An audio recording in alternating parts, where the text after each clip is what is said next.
Ndërsa sezoni ka përfunduar për Skënderbeun, për klubin Korçar duket se nuk ka kohë për pushim. Teksa futbollistët janë larguar pranë familjeve të tyre pas mbylljes së kampionatit, drejtuesit kanë nisur menjëherë lëvizjen për ndërtimin e ekipit sezonit të ri, një sezon ku objektivat pritet të jenë më ambicioze. Në zyrat e klubit po punohet intensivisht nga presidenti Erdian Takaj dhe drejtori teknik Ardi Gjançi, të cilët kanë filluar të piketojnë lojtarët që do të jenë pjesë e projektit të ardhshëm.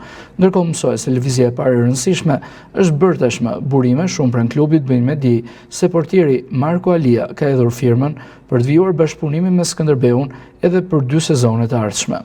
Korçarët kanë lëvizur shpejt për të blinduar Gardianin, i cili gjatë këtij sezoni tregoi siguri e stabilitet të Port, duke u kthyer në një nga lojtarët më të rëndësishëm të skuadrës. Edhe pse javët e fundit u penalizua nga një dëmtim, performancat e tij gjatë kampionatit kanë bindur drejtuesit se ai duhet të jetë pjesë e projektit të ri. Rinovimi i Alias shihet si një sinjal i qartë që Skënderbeu kërkon të ndërtojë skuadrën duke ruajtur bazën e lojtarëve më të rëndësishëm. Në klub besohet se portieri do të jetë një nga pikat më të forta të ekipit edhe në sezonin e ardhshëm futbollistik, ku priten lëvizje të tjera në merkato. Pas firmës së parë, vëmendja tashmë do të jetë tek emrat e tjerë që mund të afrohen apo largohen nga skuadra e Skënderbeut, ndërsa merkatoja verore duket se sapo ka nisur për Korçarët.